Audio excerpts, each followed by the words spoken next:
फणस खाऊन झालं की आई आम्हाला नेहमी ताकीद द्यायची की फणस खाऊन झालं की फणसाच्या बिया टाकू नका, तर पावसाळ्यासाठी त्या ठेवा.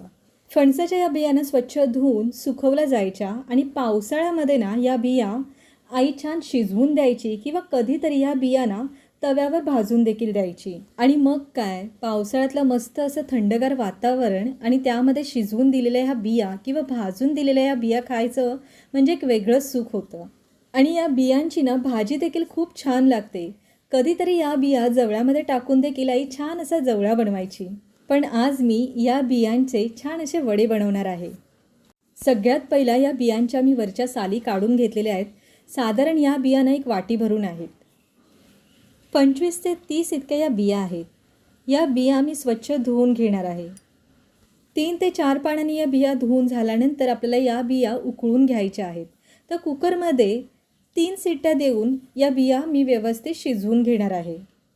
कुकरच्या भांड्यामध्ये या बिया घेतल्या आहेत. पुरेसं पाणी घालायचं आहे आणि यामध्ये थोडं मीठ देखील घालायचं आहे.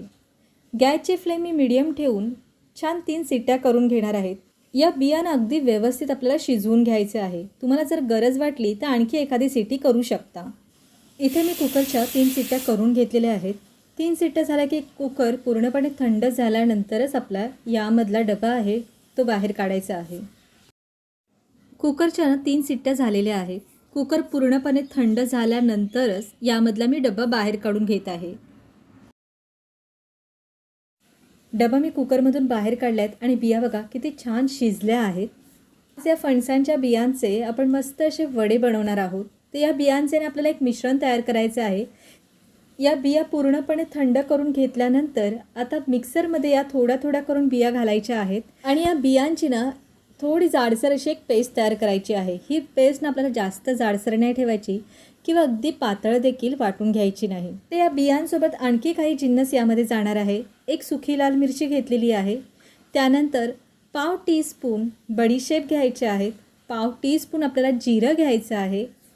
6 ते 7 यामध्ये मी काळी मिरी घालणार आहे. सुकी लाल मिरची, बडीशेप, जिरं आणि आता काळी मिरी घातली आहे. यामुळे ना आपल्या या वड्यांना ना खूप छान अशी टेस्ट येणार आहे. पाणी न घालताच आपण हे जिन्नस व्यवस्थित वाटून घेणार आहोत. पण वाटताना अगदी आपल्याला बारीक पेस्ट तयार करायची नाही किंवा जास्त जाडसरही ठेवायची नाही. फक्त 2 ते 3 वेळा मिक्सरचं बटन फिरवून या बियांना बघा इतपत जाडसर ठेवलेले आहे. जास्त जाड किंवा जास्त पातळी हे वाटण तयार करायचं नाही. हे इथे मिश्रण तयार झालेलं आहे ते एका भांड्यामध्ये काढून घेत आहे.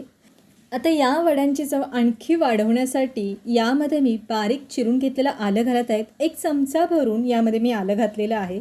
आलं अगदी बारीक चिरून घ्यायचं आहे. किसून किंवा तुम्ही चिरून देखील घेऊ शकता. त्यानंतर एक मध्यम आकाराचा बारीक चिरलेला कांदा घातलेला आहे. 7-8 कढीपत्त्याची पानं बारीक चिरून घेतली आहे ती यामध्ये घातलेली आहे. बारीक चिरून घेतलेली कोथिंबीर पाववाटी इतकी आहे. यामध्ये थोडं तिखट 1 टीस्पून इतकं लाल तिखट घातलेलं आहे. 2 चमचे आपल्याला बेसन पीठ घ्यायचं आहे आणि 2 चमचे यामध्ये मी तांदळाचं पीठ घेतलेलं आहे. वड्यांना छान बाइंडिंग येण्यासाठी आणि छान खमंग असं सुवास येण्यासाठी यामध्ये चण्याचं पीठ आणि छान खुसखुशीतपणा येण्यासाठी यामध्ये मी तांदळाचं पीठ घातलेलं आहे. आणि सगळ्यात शेवटी यामध्ये आपल्याला चवीनुसार मीठ घालायचं आहे. आता हे सर्व जिन्नसना आपल्याला व्यवस्थित हाताने मिक्स करून घ्यायचं आहे. आपण या वड्यांसाठी जे काही जिन्नस घेतलेले आहे ते सगळे घरी अवेलेबल असलेले साहित्य आहे. जर तुमच्याकडे फणसाच्या बिया असतील तर तुम्हीसुद्धा दर टायमाला जर तुम्ही फणसाची भाजीच बनवत असाल तर यावेळेस तुम्ही हे वडे नक्की घरी बनवून बघा. तयार केलेले हे मिश्रण मी व्यवस्थित मिक्स करून घेतले आहे आणि याच्याने छान असे वडे थापता येत आहेत. आपण यामध्ये कांदा घातलेला आहे. कांद्याला ना स्वतःचं असं पाणी सुटतं. आपण यामध्ये अजिबात पाण्याचा वापर केलेला नाही. मिश्रण छान हाताने मळून असं मिक्स करून घेतलेलं आहे. त्यामुळे व्यवस्थित त्याला पाणी सुटलं आहे आणि छान ह्याचे वडे थापता येत आहेत. जर तुमच्याकडे केळीचं पान आहे किंवा प्लास्टिकची पिशवी असेल तर त्यावर देखील तुम्ही हे वडे थापू शकता किंवा याचे ना गोल असे वडे देखील बनवू शकता. आता याचे मी असे थोडे चप्पट असे वडे बनवून घेणार आहे.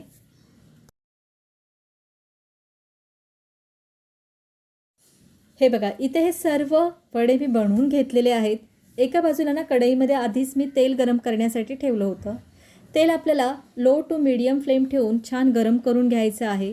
गॅसची फ्लेम हाय ठेवून अजिबात आपल्याला हे वडे तळायचे नाही. मध्यम आचेवरच आपण हे वडे छान कुरकुरीत असे तळून घेणार आहोत. एका बाजूने वडा छान तळला गेला तरच आपल्याला दुसरी बाजू उलटून घ्यायची आहे. साधारण 2 ते 3 मिनटं मी एका बाजूने व्यवस्थित वडा तळून घेतला आहे. हलके असे हे वडे तळल्यानंतर वर येतात, थोडे फुगतात देखील. या वड्यांना बघा सुंदर असा सोनेरी रंग आलेला आहे. गॅसची फ्लेम मध्यम आचेवर ठेवूनच हे खमंग असे हे वडे मी तळून घेतलेले आहेत. जास्तीचं तेल असेल ते आपल्याला काढून घ्यायचं आहे आणि आता हे वडे ना एका जाळीमध्ये किंवा एका ताटामध्ये काढून घ्यायचे आहे. जसे आपण डाळीचे वडे बनवतो ना, अगदी हे वडे तसेच दिसतात. अजिबात वाटत नाही की फणसाच्या बियापासून हे वडे बनवलेले आहेत आणि खायला देखील हे वडे ना खूप छान लागतात. फणसाचे ना लहानपणी भरपूर पदार्थ खाल्लेले आहेत. फणसाच्या गऱ्यांचे ना जशी आंबापोळी बनवतो तसे फणसपोळी देखील बनवले जाते. जसे बटाट्याचे आणि केळ्याचे वेफर्स असतात ना, तसेच फणसाचे देखील तळलेले कापं असतात, ते देखील आम्ही भरपूर खाल्लेले आहेत. फणसाच्या बियांची भाजी बनवली जाते, फणसाच्या बियांचे लाडू देखील बनवले जातात आणि फणसाच्या गऱ्यांचे सांदण देखील बनवले जातात.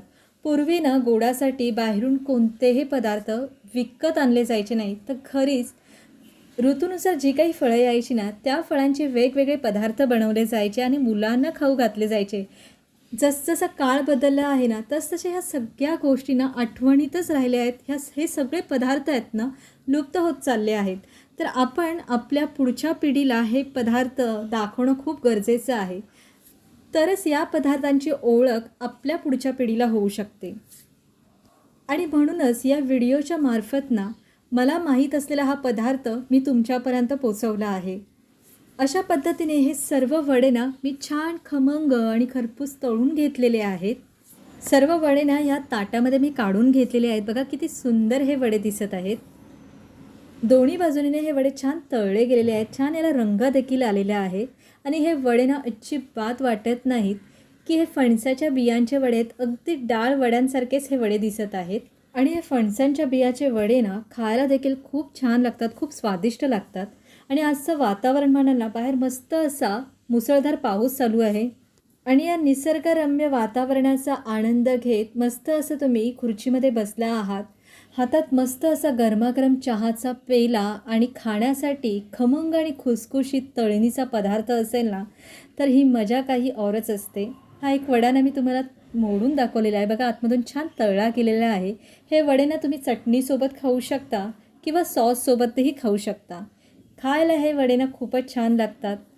पावसाळा चालू झाला की नेहमीच संध्याकाळी चहासोबत वेगवेगळे तळणीचे पदार्थ बनवले जातात. यामध्ये ब्रेड पकोडे असतात, कांदा भजी असते, बटाटेवडे असतातच. पण जर तुमच्याकडे फणसाच्या बिया असतील ना, तर हा एक पदार्थ नक्की घरी बनवून बघा आणि तुमच्या घरच्यांना देखील खाऊ घाला. तुम्हाला माझी आजची ही फणसाच्या बियांच्या वड्यांची रेसिपी आवडली असेल तर या रेसिपीला एक लाईक करा आणि शेअर देखील करा. आणि रेसिपी कशी वाटली हे मला नक्की कमेंट्सद्वारे कळवा. आणि जर का तुम्ही माझ्या चॅनलवर नवीन असाल तर अशाच नवनवीन आणि पारंपरिक रेसिपी बघण्यासाठी मराठी मसाला मॅजिक या चॅनलला सबस्क्राईब देखील करा. नमस्कार.